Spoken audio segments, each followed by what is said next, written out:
नमस्ते everyone. क्या हाल है सबका? How's everyone doing? As you can see, what is this? A pumpkin. Yeah, it's seasonal stuff, and I buy it. I think we have it once in 2 weeks or something. Both my kids are going to scream, but it's good for them. I don't know. I'm just wondering if you women watching can help me out here. When I put all my masalas, my spices, I always put the same spices each time, regardless of what I'm cooking. Any vegetable, in fact, even my dal. Excuse me, ma'am, but even my dal. Salt. This is garam masala. What is garam masala? It's a mix of spices. I don't know what you call it in English.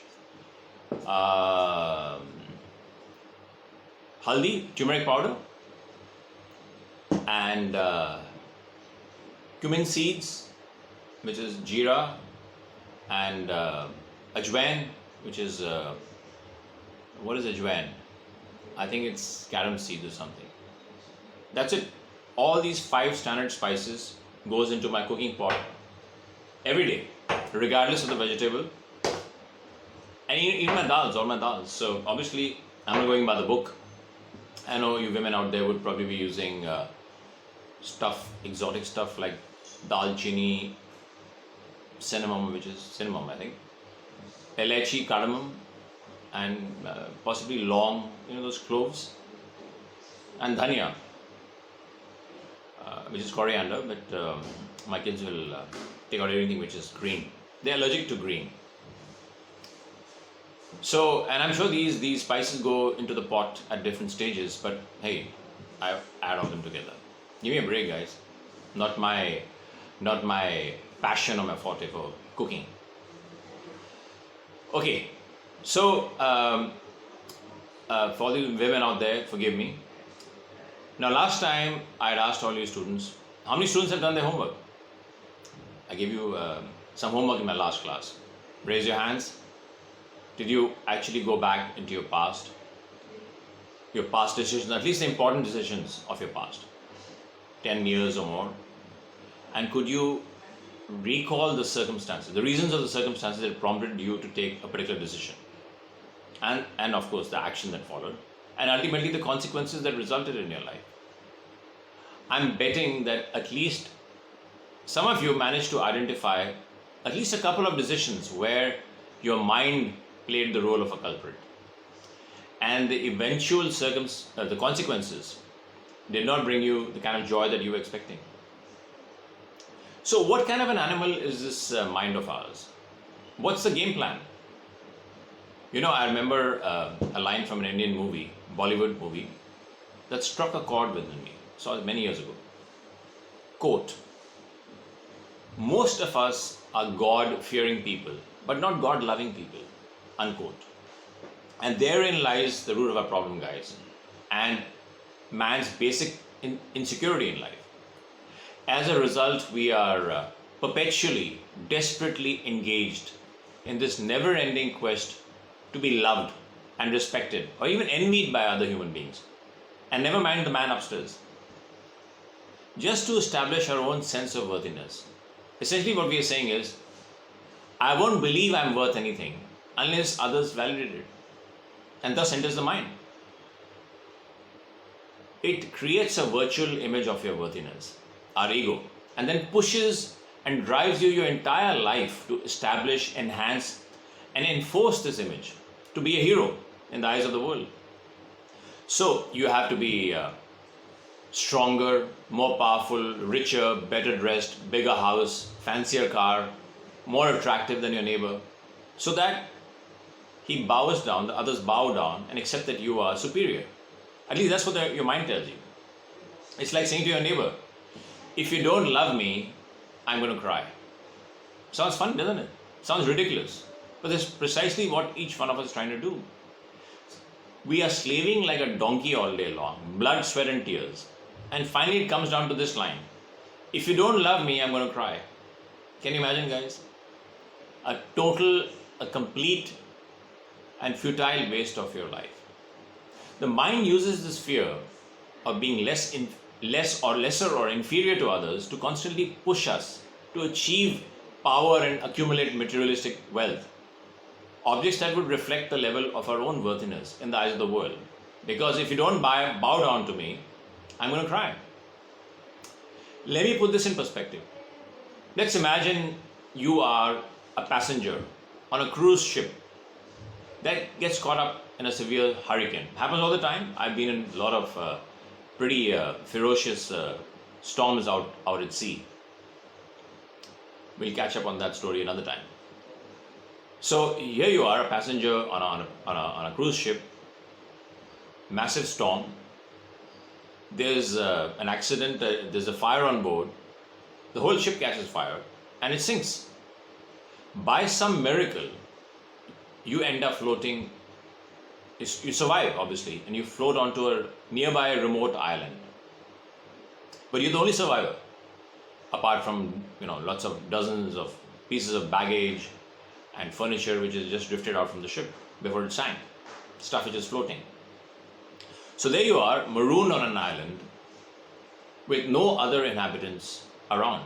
You have some fruit trees, wild mushrooms, some stuff growing in the soil, spinach, maybe lettuce, all that kind of vegetation, all edible, by the way. So to survive, you build yourself a shack with branches of trees and leaves and live off the fruit and vegetables while you wait and hope to be rescued. Weeks turn into months and then years. Now tell me something. Are you going to work your ass off, build yourself a palatial home with whatever stuff you got there, with all that floating debris from the ship? You got a lot of fancy furniture and stuff, other stuff. So are you going to use that to build yourself a fancy home with X number of rooms? Dress yourself up in the clothes you find in the baggage of all the other passengers and prance around on the beach to impress the birds and the fish? Or are you going to eat and live your life in the simplest possible way with the resources available and focus your efforts on how to effectively utilize your time and energy to contact the outside world for a potential rescue? Money is not the precious commodity in your life. It's time and how you choose to spend it. Because time is going to run out. It's limited. So spend it wisely. So get it, guys? Stop trying to prove anything to the world. It's not worth it. What others think of you is none of your business. Instead, focus on really living and enjoying each day of your life. Have some fun. Like I tell my kids, take fun seriously. And I mean it. Live like a child who is unconcerned by past regrets or future desires.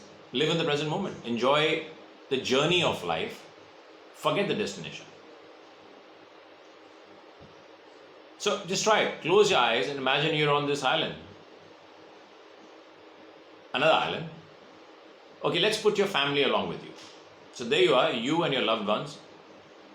Now just relax and enjoy each day of your life in the company of loved ones and in the peaceful serenity of nature. You've got the trees, the green, the sea, the beach. No fear, no stress, no compulsion to prove anything to the inhabitants of other bigger islands, God knows where. This is your world. Your family, your friends who love you. You don't want to waste your time. You're going to enjoy each other's company and the activities. So to recap, guys, get a handle on your mind and screw what others think of you and see how quickly stress disappears from your life. I know, it's easier said than done. Requires constant effort and will. And actually willpower. After all, at the end of the day, you and me, we're still two-legged rats with all the fears and insecurities of the civilized world. We still need to earn a livelihood, own a car, we need a roof over our head, and take care of our families. Sure, that's understandable. We all need to fulfill our responsibilities. But we can and should start to listen to our hearts and restrain our minds so that we don't totally lose the plot of our lives. Do the right thing more and more often, it becomes a habit. Deep down inside, we all know it's not really that difficult to differentiate between what is right and wrong at any given moment in your life. It's just that we conveniently justify our decision of our mind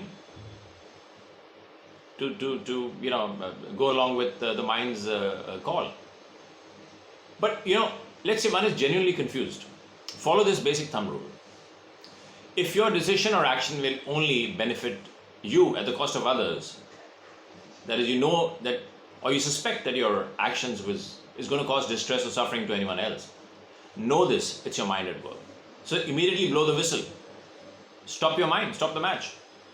And if your decision helps others, or at the very least is neutral to others, that means it does not impact anyone negatively or positively, you can go ahead, play it safe.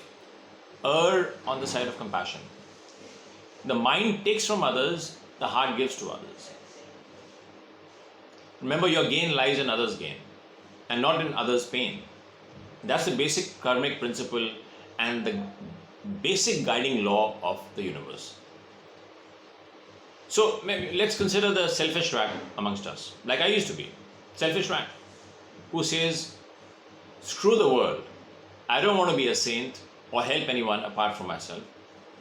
I still get a kick out of owning a Porsche or a Ferrari parked outside my 6-bedroom house on Malibu